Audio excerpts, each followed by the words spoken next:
Tres.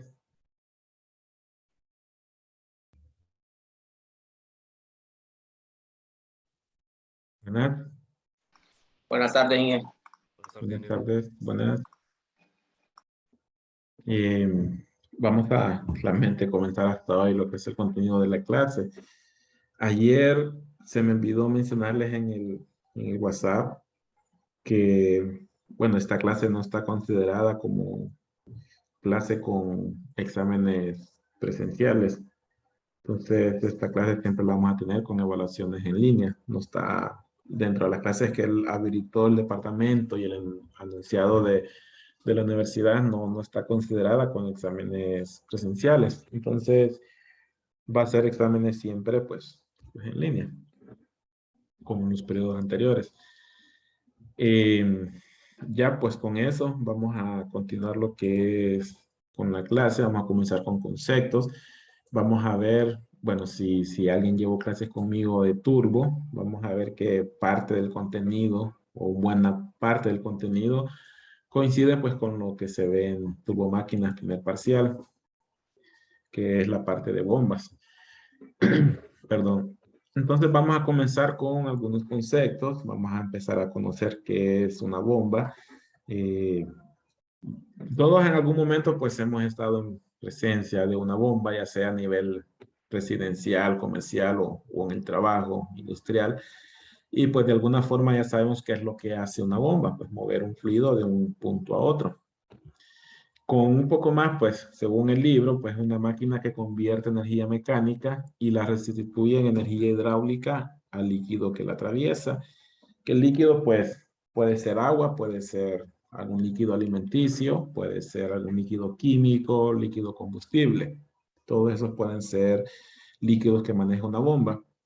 En esta clase vamos a tomar más la línea de bombas para agua, para sistemas de bombeo, sistemas de agua caliente, agua fría, sistemas de pozo, sistemas agua caliente, agua, tratamiento de agua, podría ser agua suavizada, agua dura, agua reciclada, todo ese tipo de fluidos, pero que en este caso lo vamos a orientar más a sistemas de agua, sistemas hidráulicos con agua.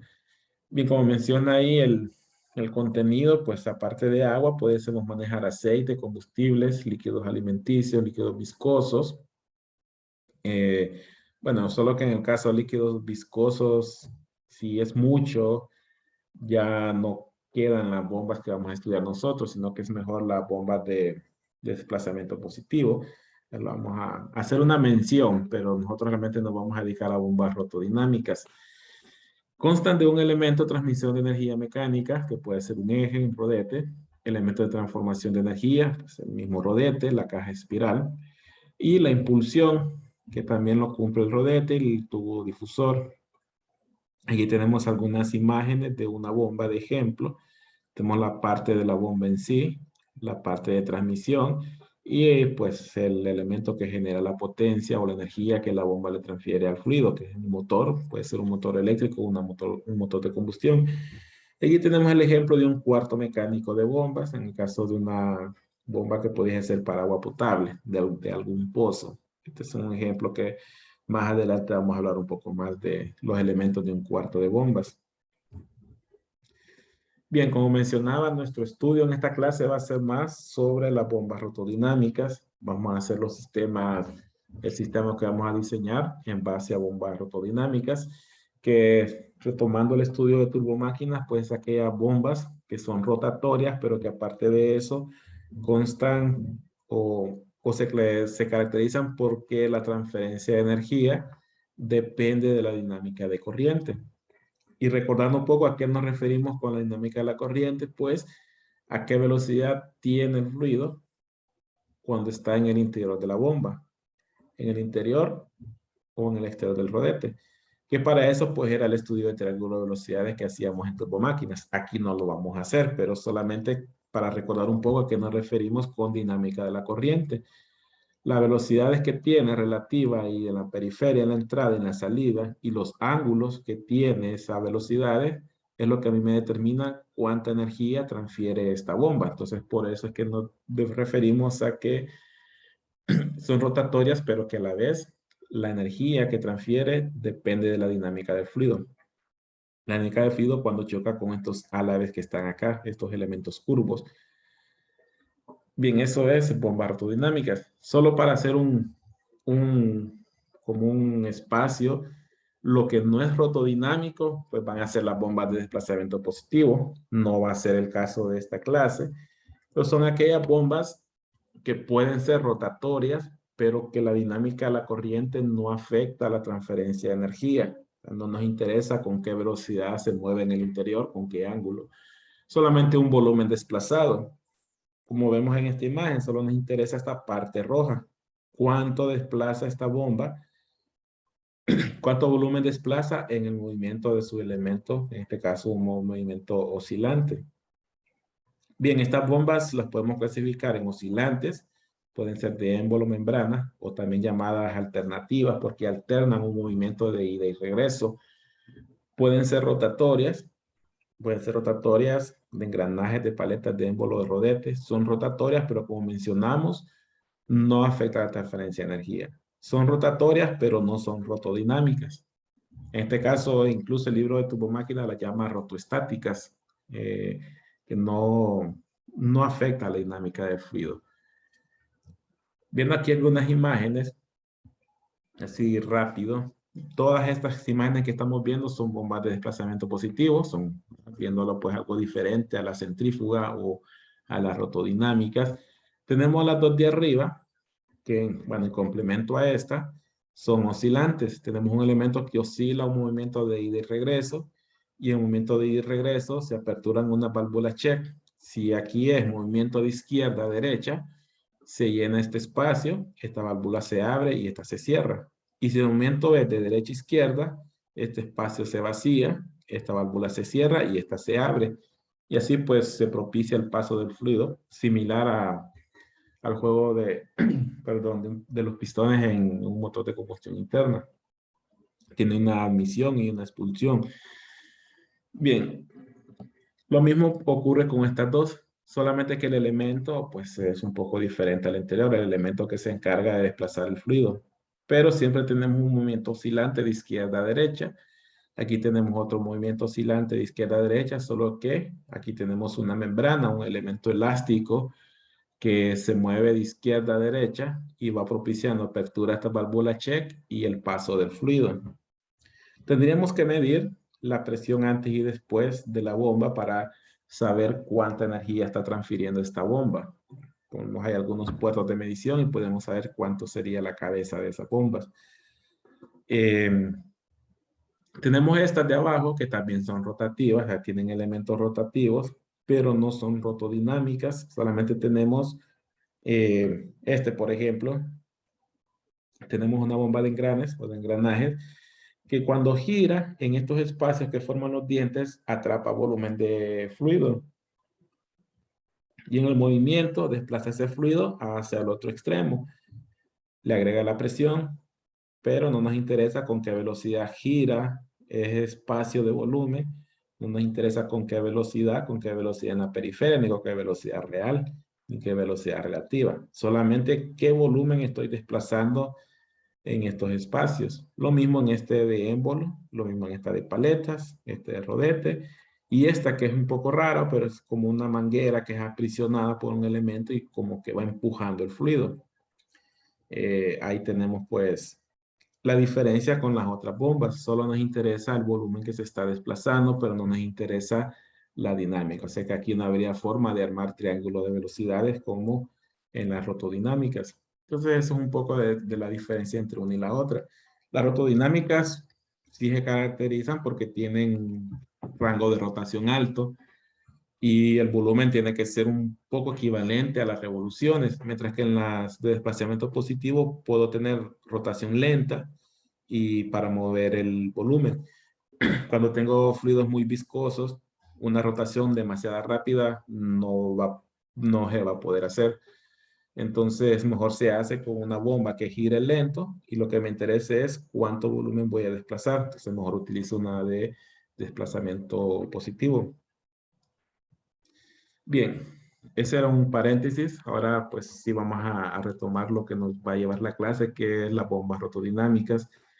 Es una turbomáquina, entonces su clasificación va a ser igual que una turbomáquina, que las podemos clasificar según la dirección del flujo. Puede ser radiales, donde es radial en el caso de que el fluido entre paralelo al eje de rotación, y se desplace o tenga un cambio de dirección de 90 grados y salga perpendicular al eje. Eso es una bomba radial. Luego tenemos una bomba axial, que en este, el fluido de la entrada es paralelo al eje y la salida sigue siendo paralelo al eje. En este caso es una bomba axial. Y el caso combinado, que no es ni radial ni completamente axial, sería una radioaxial, que sería este tipo. Y luego vamos a ver por ahí también que si yo coloco este rodete, uno a la par de otro, voy a estar convirtiendo en una bomba de múltiples escalonamientos, o sea, con varios rodetes, donde una le entrega el fluido al siguiente y el siguiente le entrega el fluido al que sigue, y cada una aporta un porcentaje de la energía total de la bomba. En ese caso, pues estaríamos hablando de bombas de múltiples escalonamientos. Aquí abajo tenemos pues algunos ejemplos de esos rodetes que acabamos de hablar. Quizás el más conocido sea este, al menos, porque este tipo de bombas que son las centrífugas, pues las encontramos en cualquier aplicación, salvo en aplicaciones donde su funcionamiento no es el correcto.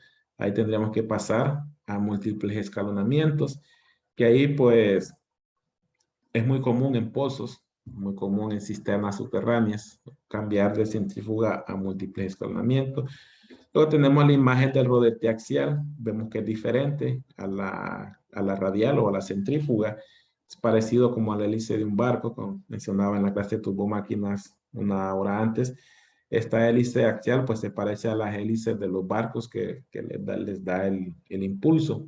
Entonces esa es la forma de un rodete axial. Eh, la mayoría de las aplicaciones pues comerciales son centrífugas. Bien, ¿cómo es una bomba centrífuga ya viéndolo desde afuera? Pues similar a esa imagen que están ahí.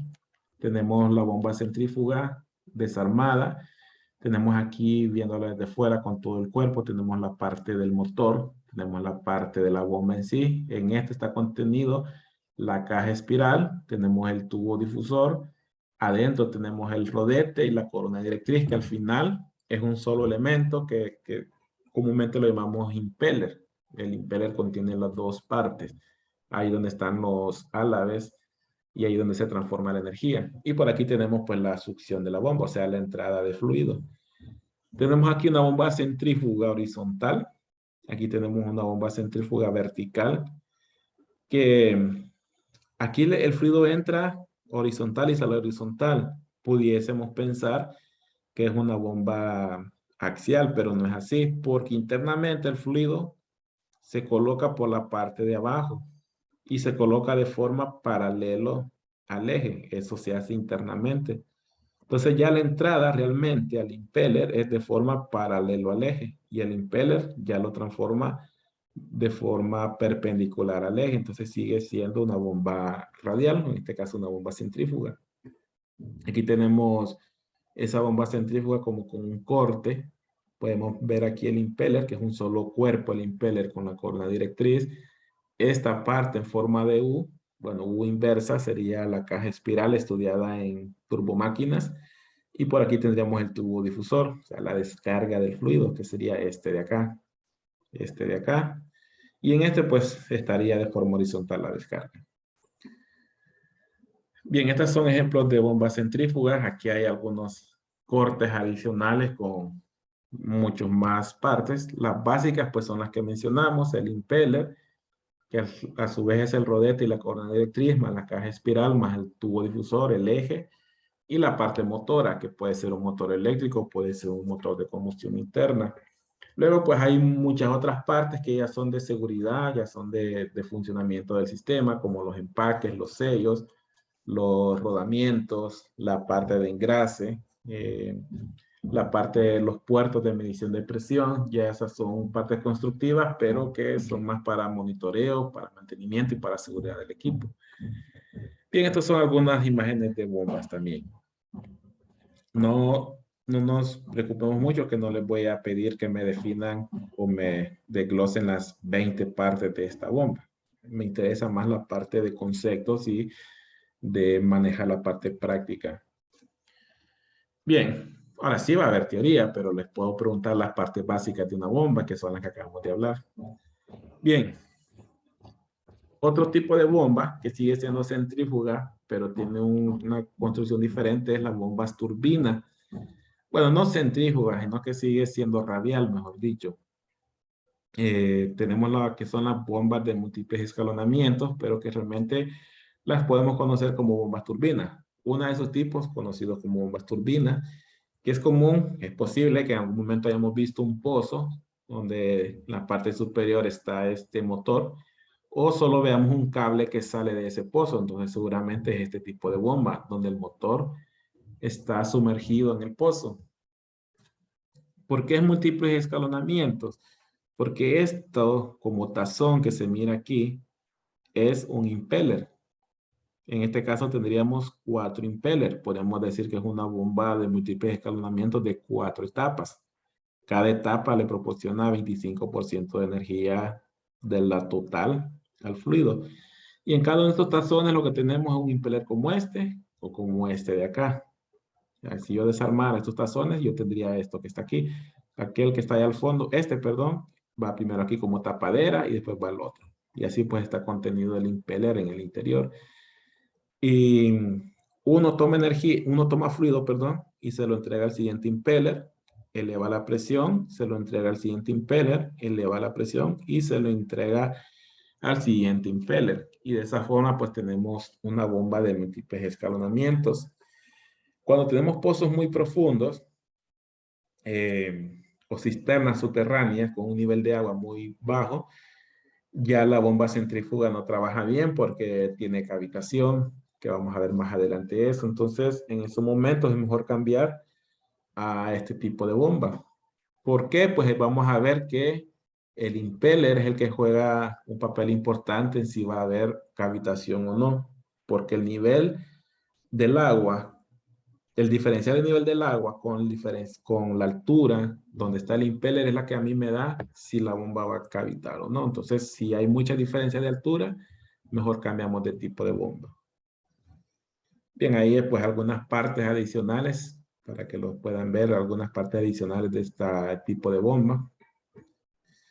Bien, funcionamiento de las bombas. Con funcionamiento vamos a aprender algunos elementos constructivos o de instalación básicos en un sistema de bombas. Vamos a ver cálculo de cabeza, cálculo de pérdidas. Vamos a ver accesorios, tipos de válvula que se utilizan en una red, cómo dimensionar la tubería, cómo calcular si va a haber cavitación y cómo evitar el golpe de ariete. Bien, entonces, antes de eso, vamos a ver esta imagen, que es, bueno, es una imagen tomada del libro de Claudio Matais, del Mecánica de Fluidos, el mismo libro utilizado para turbomáquina. Tenemos aquí una imagen, que lo que yo quiero es nada más ir entrando sobre qué tipo de accesorios nosotros debemos colocar cuando instalemos una bomba. Puede ser que vayan todos o puede ser que no sean necesarios todos. Por ejemplo, tenemos esta imagen, tenemos la bomba en esta parte, es una bomba como viéndola de frente. Tenemos aquí el nivel de agua del depósito inferior y tenemos aquí el nivel de agua del depósito superior. El objetivo de esta bomba pues es mover el agua desde el punto A hasta este punto Z, o sea, al nivel inferior al nivel superior. Vamos a hacer uso de la bomba y para conducir el fluido vamos a hacer un uso de un sistema de tuberías, que son estas que tenemos acá, que van a seguir una determinada ruta, cambios de dirección, cambios de altura. Para hacer los cambios de dirección y cambios de altura, pues vamos a necesitar estos accesorios que son codos. Puede ser codos en 90 grados, puede ser codos a 45 grados, 60 grados, 15 grados. 30 grados también. Bien, cuando es de pozos, es recomendable colocar al pie de la tubería un accesorio que, bueno, es un accesorio que cumple dos funciones. Puede ser válvula check y filtro al mismo tiempo, que el libro lo llama válvula de pie con alcachofa, pero realmente es una válvula check con un filtro. Aquí lo que hacemos es, uno, con el filtro evitamos que se succione suciedad o sedimentos del fondo de la cisterna o del pozo, o piedras. Si una piedra sube y llega al impeller, puede hacer que ese impeller se rompa. Entonces necesitamos enviar el agua lo más limpia posible. Y la válvula check es para que cuando esta bomba se detenga, todo el agua contenida en esta tubería no se regrese y quede vacío la tubería. Porque la bomba no está diseñada para arrancar en vacíos, no está diseñada para arrancar con aire. Eso pasa, puede hacer que la bomba se acelere, intente, bueno, por falta de densidad va a girar mucho más rápido, va a consumir mayor amperaje y pues, puede quemar. Bien, también vámonos ahora un poco más arriba, al punto donde está la bomba. Si yo quiero hacer mantenimiento de esta bomba y esa bomba hay que abrirla, yo necesito procurar que el agua que está contenido en la red no se vacíe. Entonces le colocamos válvulas de cierre antes y después, o sea, válvulas con puerta, puede ser, válvulas mariposa, un tipo de válvula que yo pueda cerrar y yo puedo desmontar la bomba, pero el agua que está contenido en la tubería no se va a vaciar, porque puede ser una cantidad considerable por costos, por tratamiento químico podría ser, o si es agua que está fría, pues es agua fría que se desperdicia, después hay que volver a consumir energía para volverla a enfriar. Entonces, es bueno evitar la pérdida de agua. Luego, pues, también pudiésemos tener por este punto de acá, bueno, recomendable tener siempre es una válvula check. Esta válvula check haríamos que cuando la bomba se detenga, pero no cierre estas válvulas, que el fluido no se venga de regreso y se vacíe también. También cumple la función que si yo tengo dos bombas trabajando en paralelo y una está parada y la otra está encendida, la que está encendida no induzca a la que está parada, o sea que no la haga girar en sentido contrario. Entonces para eso la check solo provee la posibilidad de un sentido del flujo, en este caso de izquierda a derecha, pero de derecha a izquierda no lo va a permitir. También si la bomba se detiene de repente, esta columna de agua va a intentar regresarse de golpe. Y para que no golpee la bomba y sus partes constructivas, mejor que golpee la válvula check. Y ahí pues se detiene cualquier golpe sobre la bomba. Bien, ¿qué más pudiésemos tener? Aunque aquí no estén, pudiésemos tener juntas flexibles, que son unos accesorios que colocan antes y después de la bomba, que tienen un elemento flexible, puede ser un hule, un neopreno. Eso lo que hace es que si la bomba vibra por alguna razón, esa vibración no se transmite a la red de tuberías porque puede ir aflojando el sistema, puede ir aflojando soportes, puede ir aflojando pernos, empiezan a haber fugas y empieza a haber sonidos, empieza a haber ruido. Entonces es importante tener juntas flexibles, siempre pues que se permita por cuestiones de espacio, construcción y económicas. ¿Qué más pudiésemos tener? Bueno, hay muchos otros accesorios que los podemos ir viendo ahí poco a poco, pero por cuestiones de monitoreo, nosotros deberíamos tener una forma de medir presión en la salida y presión en la entrada de una bomba, y eso lo hacemos pues con un juego de manómetros, un medidor de presión. Y en algunas ocasiones también monitoreamos temperaturas. Entonces, en ese caso necesitaríamos termómetros en la salida y termómetros en la entrada. Eso para monitoreo del flujo de presión. Bien, ahora bien, yo mencioné hace un momento que una bomba no está diseñada para arrancar en vacío, o sea que esta tubería contenga aire, porque está diseñada para trabajar con fluidos densos, no con aire. Para el aire están los ventiladores y los compresores. Entonces hay que procurar que cuando esta bomba se arranque, el rodete siempre esté inundado. Pero si en el primer arranque, cuando recién se instaló la bomba, o si en algún momento esta válvula check falló y se vació, entonces hay que proveer un sistema para poder llenar esa tubería de alguna forma. Una de ellos es colocando un puerto de cebado, bueno, que sí se le menciona, pero al final es un puerto de llenado. Digamos, la bomba está vacía y yo la quiero arrancar, puede ser que recién la instalé. Entonces lo que hago es que aquí con alguna manguera o con otro sistema yo empiezo a llenar. Puede ser con una pipa, con una cisterna, empiezo a llenar, con un camión de bomberos, dependiendo del tamaño del sistema. Empiezo a llenar y que el fluido empiece a subir y cuando ya rebalse, es que ya se llenó el impeller. Entonces ahí yo ya le puedo dar un arranque lento a la bomba. Empiezo a dar un arranque lento para que la bomba ahora empiece a impulsar el agua hasta la parte superior. Y una vez que ya lo impulsó, pues ya le puedo dar mayores revoluciones y que arranque al 100 la bomba.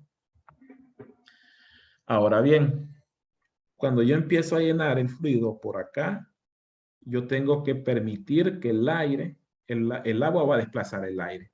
Entonces yo tengo que permitir que así como lo voy llenando, ese aire se pueda ir evacuando a un ritmo equivalente, una velocidad igual. Y para eso entonces colocamos algunas ventilas o puntos de purga, que no es más que una válvula que yo puedo abrir. Y cuando yo estoy llenando por esta válvula va saliendo aire. Es importante evacuar el aire porque el aire, si no se evacúa de forma correcta, pueden quedar burbujas en el sistema que me pueden crear equivalente a cavitación, puede crear ruido, vibraciones y sobre todo si es bastante puede crear sobrepresiones en el sistema.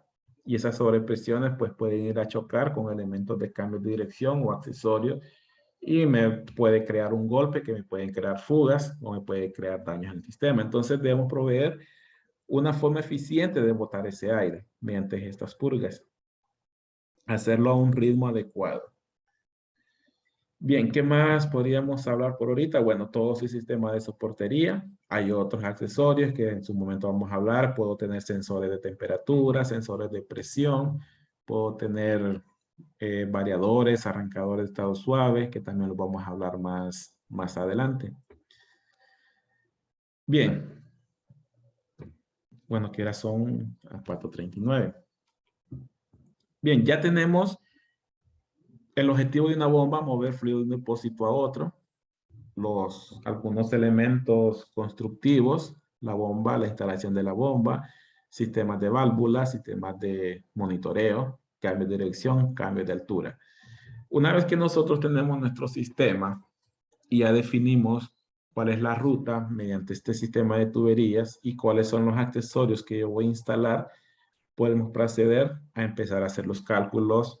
¿Qué cálculo? Pues el cálculo de cabeza. Para seleccionar una bomba, yo necesito calcular cabeza y necesito calcular cuál es el flujo que va a manejar esa bomba. El flujo es fácil. Solamente sumo la cantidad de requerimientos que yo tengo en los puntos finales, o sea, las demandas.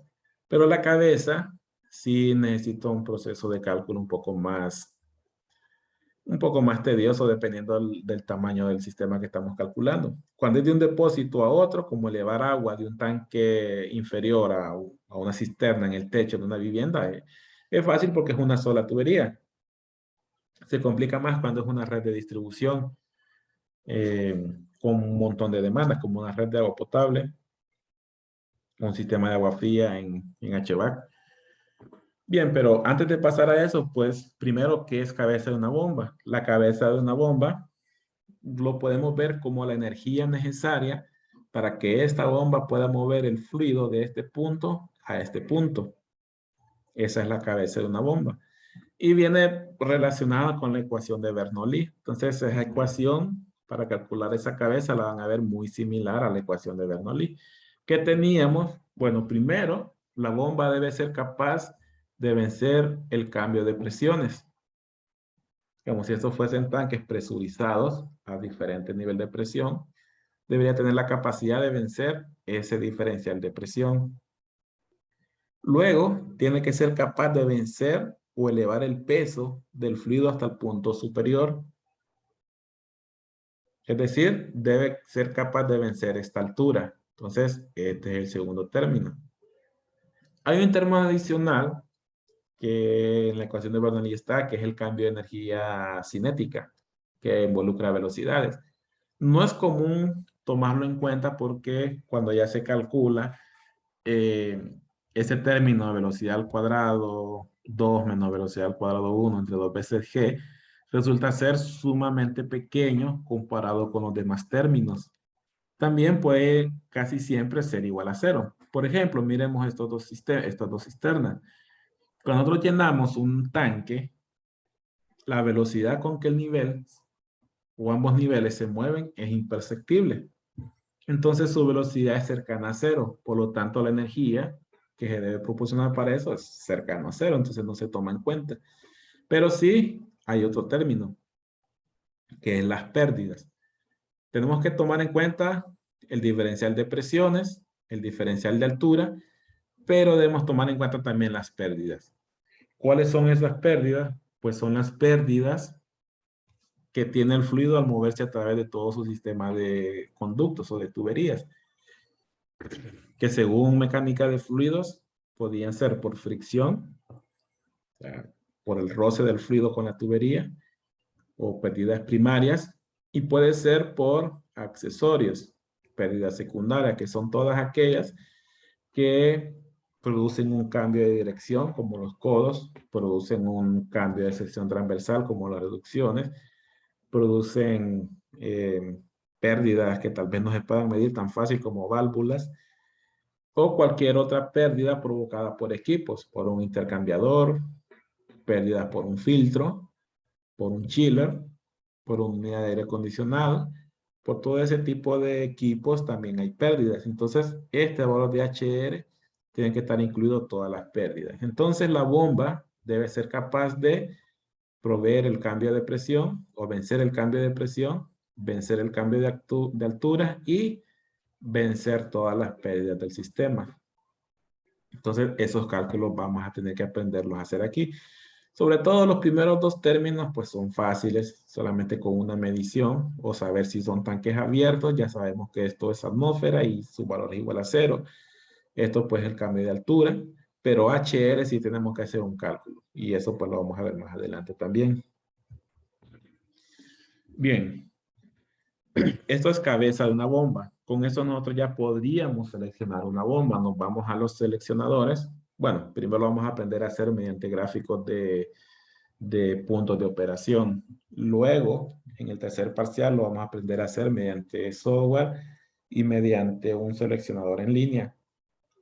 Pero nosotros necesitamos lo que es el flujo y la cabeza. Eso lo ubicamos en un gráfico y así seleccionamos la bomba. Y ahí vamos a seleccionar la bomba, vamos a seleccionar el tamaño del motor, su eficiencia, vamos a seleccionar el tamaño del impeller. Eso más adelante también. Bien, antes de continuar a calcular pérdidas, vamos a hablar sobre cavitación, que no recuerdo si es parte del tema de mecánica de fluidos, creo que sí, no recuerdo muy bien ahorita. Que la cavitación es un efecto que nosotros podemos tener, es un efecto destructivo en un sistema de bombeo.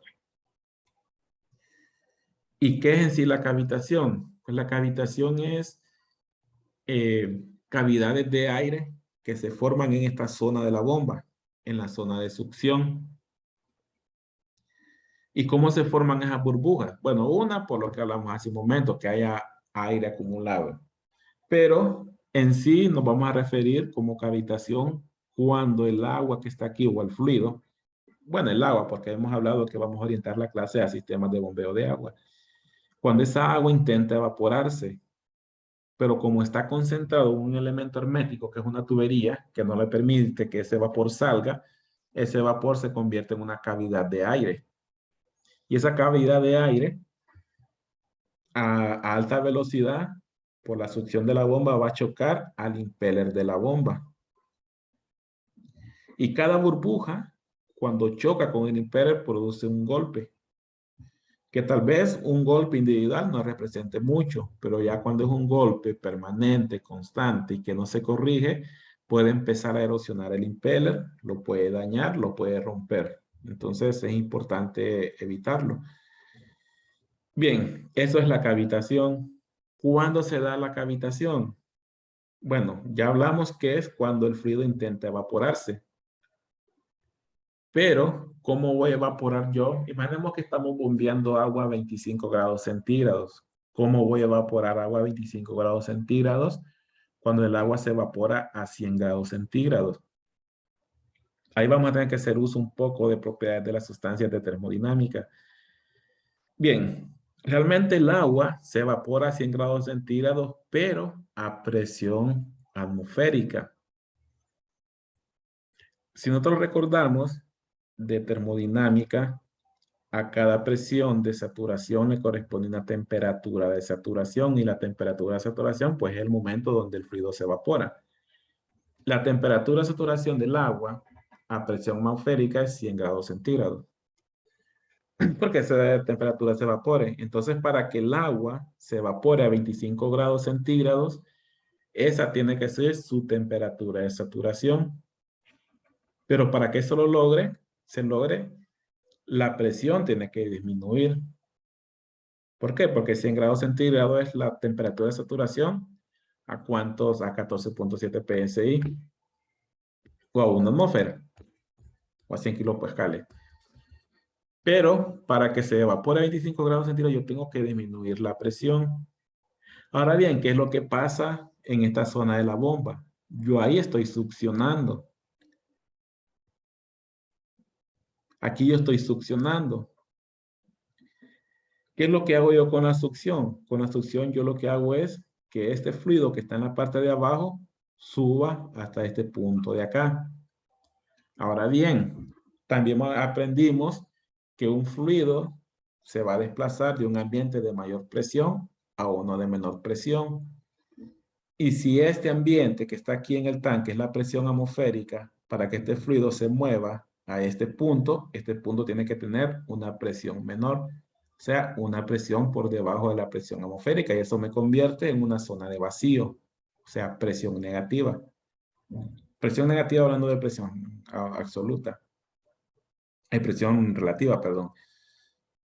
Entonces la succión lo que hace es disminuir la presión, pero esa presión yo la disminuyo tanto que llego a convertirla en presión de saturación. Entonces el agua que está aquí se va a empezar a evaporar de forma espontánea. Y ahí es el momento donde se da la cavitación.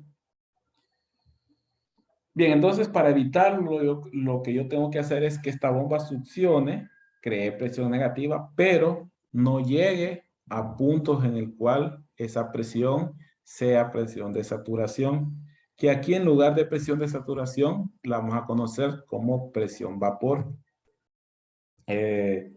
Vamos a conocer como presión vapor, pero en sí es la presión en la cual el agua que está adentro se evapora a la temperatura a la cual se encuentre. Obviamente, entre más fría esté el agua, menor debe ser la presión. Entonces, por eso, fluidos fríos son menos propensos a cavitar que fluidos calientes. Los fluidos calientes pueden ser más cercanos a cavitar. Bien, antes de continuar, ahí hay algunas imágenes que agregamos a la presentación, solo para ver los efectos de la cavitación. Van erosionando, aunque sea metálico, pero una burbuja chocando con este impeller girando a altas revoluciones, lo va a ir debilitando, lo va a ir erosionando hasta que se rompe. Puede romperse de esta forma. O los contornos de la bomba también pueden sufrir erosión por esa burbuja chocando de forma constante. Entonces eso es lo que nosotros podemos tener como efecto de la cavitación, un deterioro o un daño o una falla en nuestro sistema de bombas. Bien, ¿qué hora son? 4:51. El lunes, vamos a ver cómo yo puedo evitar la cavitación. Como ya mencioné, es evitando que se llegue a una presión tan baja que lleguemos a la presión a la cual el agua se evapora. Evapora a la temperatura que se encuentre. Entonces vamos a ver que para eso vamos a aprender algún concepto nuevo. Quizás no lo hemos escuchado, o quizás sí. Creo que en mecánica de fluidos, creo que sí es tema de mecánica de fluidos, lo que es la LNPCH, que es la cabeza de succión neta positiva, o cabeza de neta de succión positiva. que lo que me da es como una medida de cuánta succión puede hacer la bomba sin que llegue a cavitar. Esa sería la forma rápida de interpretar el NPCH. ¿Cuánto tiene disponible la bomba para succionar sin que llegue a cavitar? Obviamente va a haber un NPCH disponible y un NPCH requerido por la bomba. La idea es que el NPCH requerido de la bomba sea menor al disponible. El disponible va a depender de cómo está instalado nuestro sistema. Entonces ahí podemos ir jugando con la instalación de tal forma de disminuir las probabilidades de cavitación. Entonces eso lo vamos a ver el lunes. Hay unas fórmulas por ahí, vamos a aprender a usarla y a utilizar la tabla donde podemos obtener esos valores. Bien, entonces continuamos el lunes repitiéndoles. Esta clase no está considerada como clase con evaluación presencial, está considerada todavía como evaluación en línea. Entonces así van a ser nuestras evaluaciones. Bien, entonces continuamos el lunes. Si hay alguna consulta, nos vemos si no, pues nos vemos el lunes. Pendientes que entre hoy y mañana voy a estar subiendo los videos de las dos clases, la anterior y la de ahora. Todo en orden. Buenas tardes. Bueno, buenas tardes. Buenas tardes, ingeniero. No, buenas tardes.